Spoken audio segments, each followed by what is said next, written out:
I went to Jim Carrey, a comedian in the United States. I said to Jim, these dumb Americans will never learn the name Aung San Suu Kyi. They'll never get it unless we make that known, how to do that, how to say that, to explain it to them. So he said, I'll do that. And he did. He did a video that explains how to say Aung San Suu Kyi. It was brilliant. And it worked.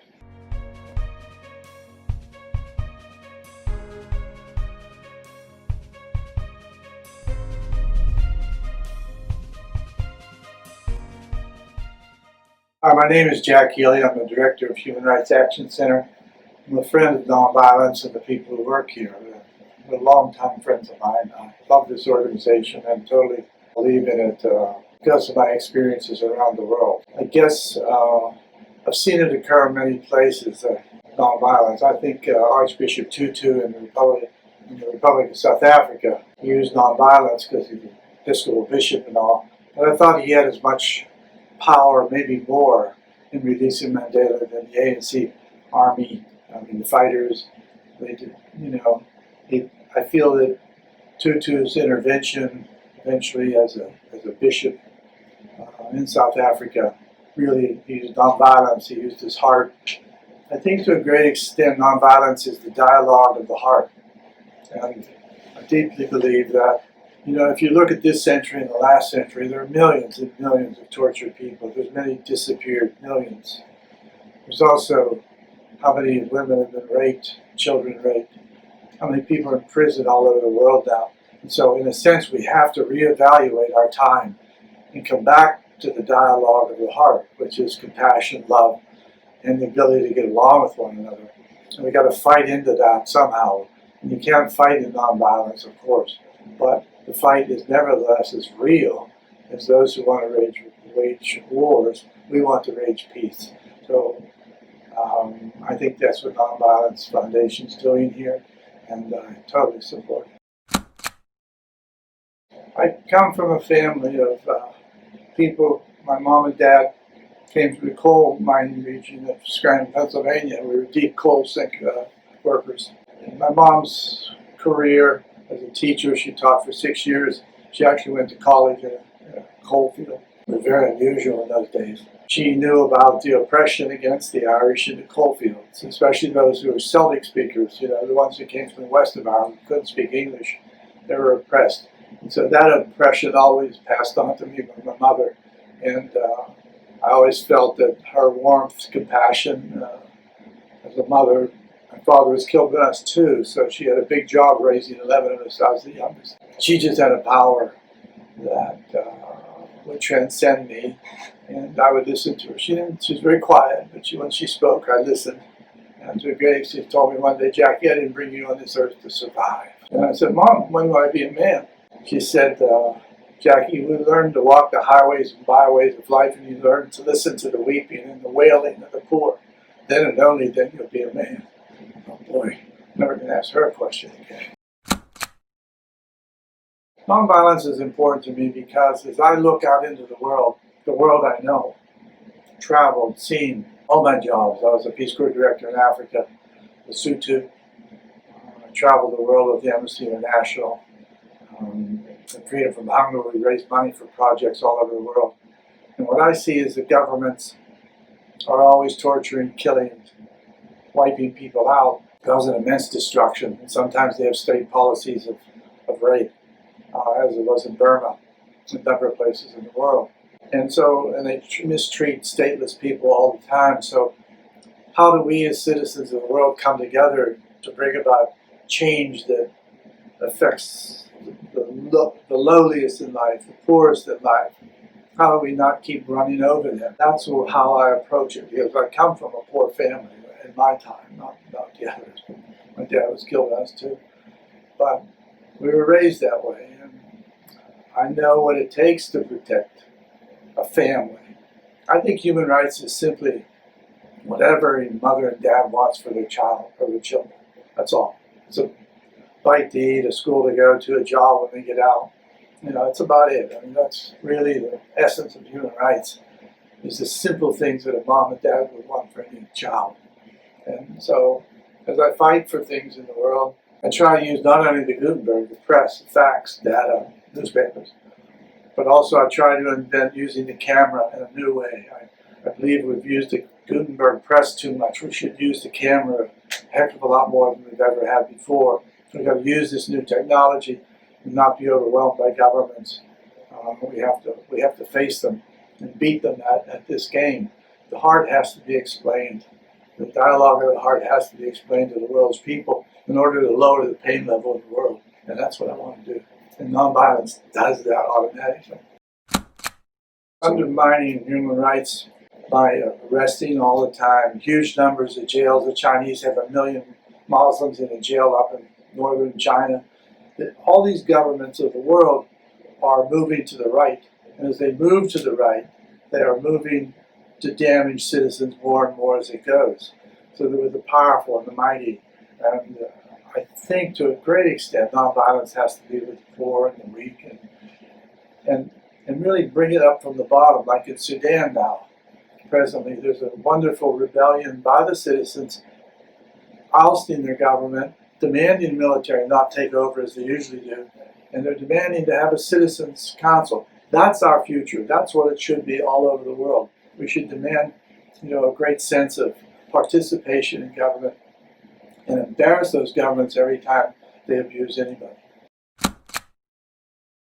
Governments are like individuals. You got to embarrass them. It's kind of that simple. You kind of got to embarrass them with their own data, their own facts. And so the press is terribly important in the world. It's being oppressed. A lot of journalists have been killed every year. That's the reason. Government know those are the people to kill because they tell the truth. And that's what governments don't want to hear. So the effort is always to protect journalists, but researchers, frontline workers with the Red Cross or UNICEF, those frontline workers all over the world trying to roll back these horrors in the world, they too have to be protected in the world.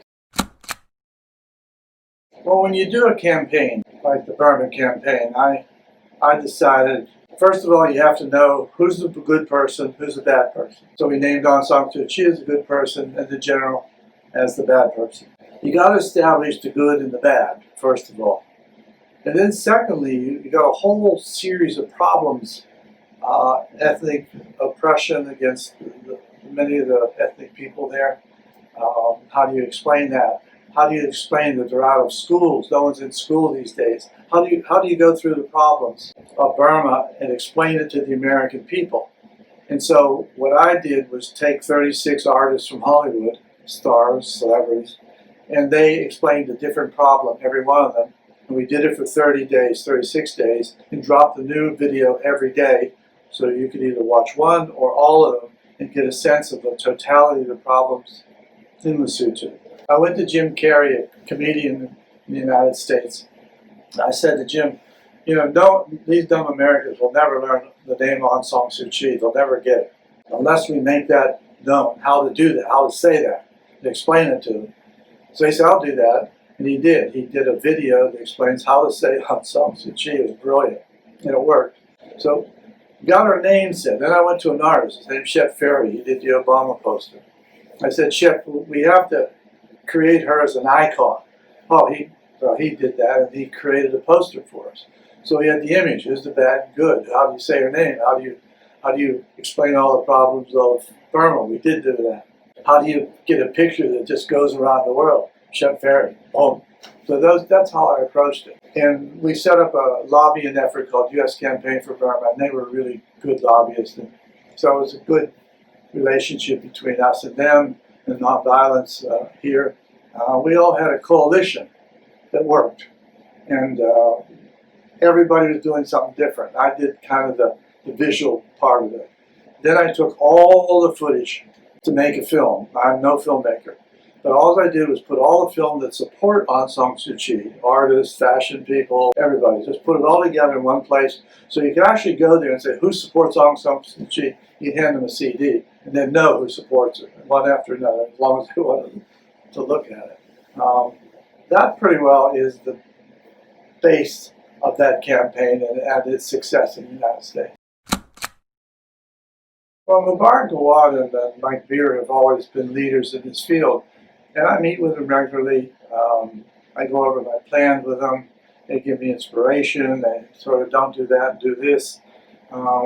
It's just a great personal, professional too, but more personal. I listen, tell them what I'm doing, I get excited, I try to excite them, and they just are with me, and they help me with the dialogue of love and compassion and decency. And I try to put that into any film or anything I'm doing. Our coverage of the Burma campaign was massive. It was all over the world. So we won that battle. But it's better to have a civilian government than a military government, even to this day, because that military slaughtered all those Muslims, those Rohingyas. At the Human Rights Action Center in 1994. I had talked about all my life how one person can make a difference. So after I left Amnesty, I was there 12 years. I wanted to prove that one person, mainly me, could run an organization at a very low level of income, and I try to raise that. I would be the equal of a medium $5 to $10 million human rights groups, and I could do that around 150,000 a year. And I think I've done that for the last 25 years. I'm pretty well known, not only for what I used to do, but what I do now, I'm pretty well known as well. So I feel like I proved that one person can make a difference. That lecture was to myself at one point in my life. And so I work as an individual with a lot of help from outsiders and friends and pals and donors. But I've done a lot of campaigns. I was marching in 1966 in Milwaukee, a priest there by the name of Father Grappi. I was still a Catholic priest then. And I went out and supported Grappi. I thought he was great. We're trying to integrate Milwaukee. Blacks could not move into the suburbs. We wanted to break that open for blacks to be able to move anywhere they wanted to go. Dick Gregory would lead our marches quite often. And I drive from Pittsburgh out there and back. And so I got to know Dick there. About 1973, I met him. He had run from Detroit, Washington, D.C. in support of efforts against world hunger. And I said, Dick, I'd like to work with you. So I left Freedom from Hunger and worked with Dick Gregory for 3 years. And then I decided with Dick that he should run across the United States in the bicentennial of the United States, which was 1976. So in 1975, we started planning that run across the country. And it succeeded. I raised enough money to get going. And Dick kicked it off with about 20 comedians himself, in LA at the mayor's office. And he did that. One night he's in New Mexico, he calls me and said, I want you to go out and recruit Muhammad Ali. I said, no, I don't know him, Dick. How would I get in there? He said, I'll take care of that. We'll get you in there. Okay. I thought, I don't have much chance on this. So I go out there. Sure enough, I get in line. Line finally comes to me. I'm in front of the champion. And if you ever seen Muhammad Ali at the top of his career, which that was, probably the best known name in the world. He was big and handsome and, it's something to see. So, and he's fighting that night, literally. I'm seeing he's fighting Jimmy Young 6 hours later. So I said to Mr. Muhammad, because I don't know what to call him, Mr. Muhammad, I'm with Dick Gregory. We're running across the United States against world hunger. We need your support. Dick's not getting enough publicity out there. We need you. Oh, I said, let me get this straight. He said, I'm the champion of the world. I'm going to destroy Jimmy Young tonight. I'm the best fighter in the world. Yes, sir. I agreed. He looked like it. And he said, what do you want? I said, we want you to join Dick on the run. Okay, I'll do that. He said, I'll pee blood for 2 weeks. You want me to pay for that plane myself? Run on the hot desert? Yes, sir. Yes, sir. Okay, I'll do that. And so we had Muhammad Ali join our run. Dick ran into New York on the 200th anniversary of the United States. It worked. Had a very successful run. Dick won lots of awards from it, mainly the Black Caucus Award, which was the nicest one of all. We had a dinner, and that's how we did that run across the country. First one was called the Conspiracy Hope. We tripled the membership from 45,000, which was very, very small, in a short time. We raised $3 million, which was bigger than our budget at the time. Literally, that 11 hours on MTV nationalized Amnesty International. Forever after, there's been high school, colleges with chapters of Amnesty all over the United States. That's what created all those chapters. Human Rights Now Tour was played in, I think, 18 countries around the world. We tripled the membership of worldwide of Amnesty International. I think the broadcast in Latin America, on Chile, when we rebaptized that stadium with Sting's music, I would say that maybe had the most profound effect because it was a single issue, disappearances, and the Mothers of the Plaza, and it was a simple presentation. So I think that got across to all of Latin America, which had a lot of oppressive governments at the time, and Spain and Mexico. It worked. It worked magically. And we gave the stadium back to the people, and they still use it today. You're asking me about how I keep hope in what I do. I think it comes from the people I've met who have been abused and hurt, survivors, and she's somewhat like my mom. She's dealt a bad set of cards. Father was dead when I was 2. She had 11 children to raise with no income, and she did it. I think that's how I feel about victims of torture, disappearance, women who've been raped. I get their strength. I drink of their soul, basically. I drink of their soul. It's from them I drink their soul. That inspires me. Hi, this is Jack Healy of Human Rights Action Center, speaking here in support of anything Mubarak and Mike Beer do at nonviolence. I believe in the organization, and I hope everyone who sees this film would support it as well.